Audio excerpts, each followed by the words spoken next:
ओम शांति।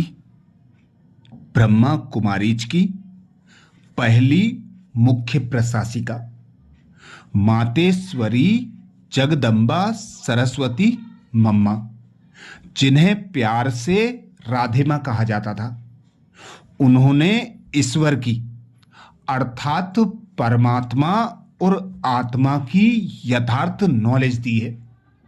मम्मा कहती ईश्वर सर्वव्यापी नहीं है। उसका प्रमाण क्या है जानते हो? शिरोमणि गीता में जो भगवानुवाच है, बच्चे जहां जीत है वहां मैं हूं, यह भी परमात्मा के महावाक्य हैं। पहाड़ों में जो हिमालय पहाड़ है उसमें मैं हूं, और सांपों में काली नाग में हूं। इसलिए पर्वत में ऊंचा पर्वत कैलाश पर्वत दिखाते हैं और सांपों में काली नाग। तो इससे सिद्ध है कि परमात्मा अगर सर्व सांपों में केवल काले नाग में है तो सर्व सांपों में उसका वास नहीं हुआ ना। अगर परमात्मा ऊंचे ते ऊंचे पहाड़ में है, गोया नीचे पहाड़ों में नहीं है, और फिर कहते हैं जहां जीत वहां मेरा जन्म, गोया हार में मैं नहीं हूं। अब यह बातें सिद्ध करती हैं कि परमात्मा सर्वव्यापी नहीं है। एक तरफ ऐसे भी कहते हैं और दूसरी तरफ ऐसे भी कहते हैं कि परमात्मा अनेक रूपों में आते हैं। जैसे परमात्मा को 24 अवतारों में दिखाया है। कहते हैं कच्छ मच्छ आदि सब रूपों में परमात्मा है, अर्थात ये सभी परमात्मा के रूप हैं। अब यह है उन्हों का मिथ्या ज्ञान।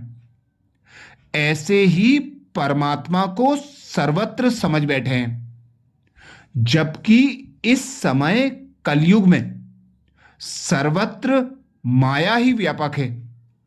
तो फिर परमात्मा व्यापक कैसे ठहरा?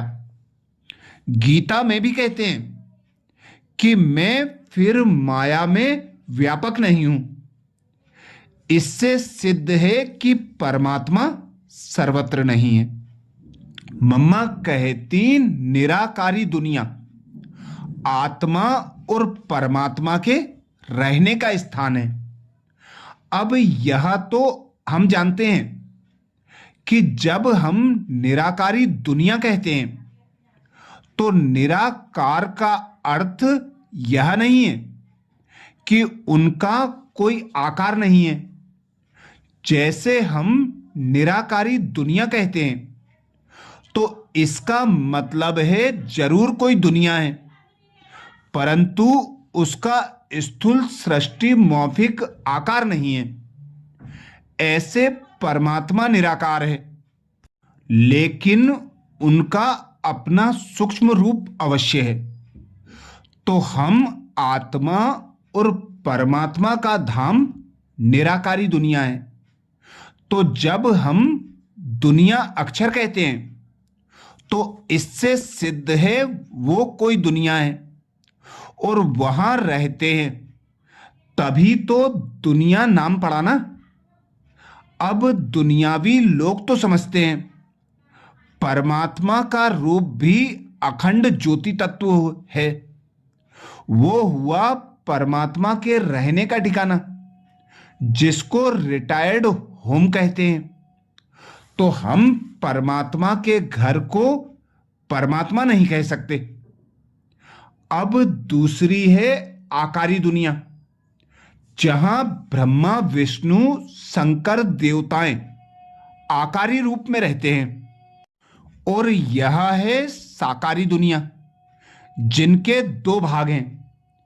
एक है निर्विकारी स्वर्ग की दुनिया, जहां आधा कल्प सर्वदा सुख है, पवित्रता और शांति है। दूसरी है विकारी कलयुगी दुख और अशांति की दुनिया। अब वो दो दुनियाएं क्यों कहते हैं? क्योंकि यह जो मनुष्य कहते हैं, स्वर्ग और नरक दोनों परमात्मा की रची हुई रचना है। इस पर परमात्मा के महावाक्य हैं, बच्चे, मैंने कोई दुख की दुनिया नहीं रची। जो मैंने दुनिया रची है वो सुख की रची है। अब यह जो दुख और अशांति की दुनिया है, वो मनुष्य आत्माएं अपने आप को और मुझ परमात्मा को भूलने के कारण यह हिसाब किताब भोग रहे हैं। बाकी ऐसे नहीं। जिस समय सुख और पुण्य की दुनिया है वहां कोई सृष्टि नहीं चलती। हां, अवश्य जब हम कहते हैं कि वहां देवताओं का निवास स्थान था तो वहां सब प्रवृत्ति चलती थी, परंतु इतना जरूर था, वहां विकारी पैदाइश नहीं थी, जिस कारण इतना कर्म बंधन नहीं था। उस दुनिया को कर्म बंधन रहित स्वर्ग की दुनिया कहते हैं। तो एक है निराकारी दुनिया, दूसरी है आकारी दुनिया, तीसरी है साकारी दुनिया। अच्छा, ओम शांति।